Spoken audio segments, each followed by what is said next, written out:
جیسے کہ اللہ رب العزت نے قرآن مجید میں سب سے بڑی جو آیت ہے قرآن مجید میں، وہ کون سی آیت ہے؟ سورہ بقرہ کے اندر اللہ رب العزت نے ایک صفحے میں جو آیت ہے، جو ہم قرآن مجید میں پوری آیت مانتے ہیں، تو اس کو ایک صفحے میں سب سے بڑی آیت ہے۔ اللہ رب العزت نے قرآن مجید میں فرمایا یا ایھا الذین آمنوا اذا تناجیتم بدین الی اجل مسمى، یہ ایک صفحے میں آیت ہے۔ آپ دیکھ لینا اللہ رب العزت نے اس میں قرضہ لینے اور قرضہ دینے اور لکھنے، یہ اللہ رب العزت نے سب کچھ اس آیت میں بیان کیا ہے۔ اتنی بڑی آیت اللہ رب العزت نے قرضدار کے بارے میں بیان کی ہے، کیونکہ یہ وہ گناہ ہے جو قرضہ کبھی معاف نہیں ہوتا، یہ حق ہے، یہ معاف نہیں ہوتا۔ جب تک بندہ قرض معاف نہ کرے تب تک قرض معاف نہیں ہوتا۔ اگر ایک شہید گزر جائے تو اگر جب وہ شہید ہو اس کا خون کا ایک قطرہ نیچے گر جائے، خون کا ایک قطرہ نیچے گر جائے، اللہ رب العزت سب گناہ معاف کر دیتا ہے۔ اگر اس نے کسی کا حق کھایا ہو، حق قرضہ اگر کسی کا حق کھایا ہو تو اللہ رب العزت اس کو معاف نہیں کرتا ہے، وہ شہید مجرا نہیں آتا ہے، کیونکہ شہید وہ ہوتا ہے جس کے سب تمام گناہ اللہ رب العزت شہید ہونے کے باوجود جب وہ شہید ہو معاف ہو جاتے ہیں، مگر حق جو ہے یہ معاف نہیں ہوتا۔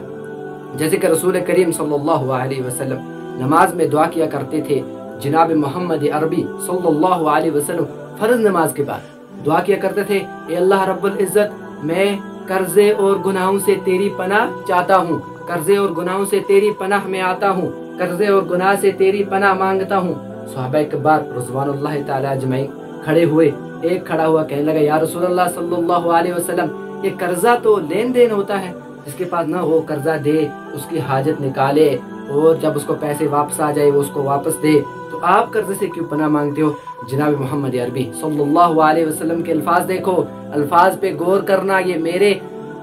بات میری نہیں ہے، بات جناب محمد عربی صلی اللہ علیہ وسلم کی ہے، مگر زبان میری سے ادا ہو رہے ہیں۔ کیا کہا رسول اللہ صلی اللہ علیہ وسلم نے کہا قرضے سے اس لیے پناہ مانگتا ہوں کہ جب ایک قرضدار کسی کا قرضہ دارتا ہو، جب ایک قرضدار کسی کا قرضہ دارتا ہو، اس کے پاس وہ قرضے والا آئے، جس کا دارتا ہو وہ آئے، اسے کہے میرا قرضہ کب دے گا؟ مثال کے طور پر وہ اس کو کہے گا آپ کا قرضہ میں فلاں تاریخ کو ادا کر دوں گا۔ جب فلاں تاریخ کو وہ اس کے پاس پھر آئے، کہے میرا قرضہ، میرے پیسے واپس کر، جب وہ اس کے پیسے واپس نہ کرے تو اس کے پاس ہو ہی نہ، واپس کہاں سے کرے گا؟ جب اس کے پاس پیسے نہ ہو تو وہ کیا بولے گا؟ آج میری سیلری بند ہو گئی ہے، یا آج فلاں جگہ سے میرے پیسے نہیں آئے، جھوٹ بولنے لگ جائے گا۔ ایک بات میں گناہ آ گیا، جھوٹ کا گناہ، تو یہ گناہ بھی اس میں آ جاتا ہے، جھوٹ بولنا قرضے میں آتا ہے۔ جب اس کے پاس پیسے نہ ہو تو وہ جھوٹ بولنا شروع کر دے گا۔ جب دوسری بات یہ ہے، جب وہ اس کے پاس پھر بہت ٹائم کے بعد ہو جائے، نہیں انشاءاللہ اگلی بار میں آپ کے پیسے ضرور دے دوں گا، فلاں تاریخ کو آپ پھر آنا، اس کے ساتھ وعدہ کر دیا کہ میں فلاں تاریخ کو تیرے پیسے ادا کر دوں گا۔ اس تاریخ ہونے کے بعد پھر وہ اس کے ساتھ وعدہ کیا ہے اس نے، پھر اس کو پیسے نہ ملے، اس کو پیسے نہ دے، تو وعدہ خلافی بھی اس قرضے سے ہوتی ہے۔ جناب محمد عربی صلی اللہ علیہ وسلم اسی لیے اس قرضے سے پناہ مانگتے تھے۔ مسلمانوں، یہ حق اللہ رب العزت کبھی معاف نہیں کرتا، جب تک بندہ معاف نہ کرے تو حق معاف نہیں کر سکتا۔ ہاں اللہ رب العزت چاہے کسی کو معاف کرے، وہ غفور رحیم بذات صدور ہے، یہ اللہ رب العزت کی مرضی، چاہے تو کسی کو معاف کرے، مگر جہاں تک حدیث و قرآن سے واضح طور پر جہاں اللہ رب العزت نے فرما دیا کہ قرض دار کا قرضہ معاف نہیں ہوتا۔ جب آپ دیکھ سکتے ہیں ہمارے ہاں معاشرے میں کہیں بھی جب کوئی میت گزر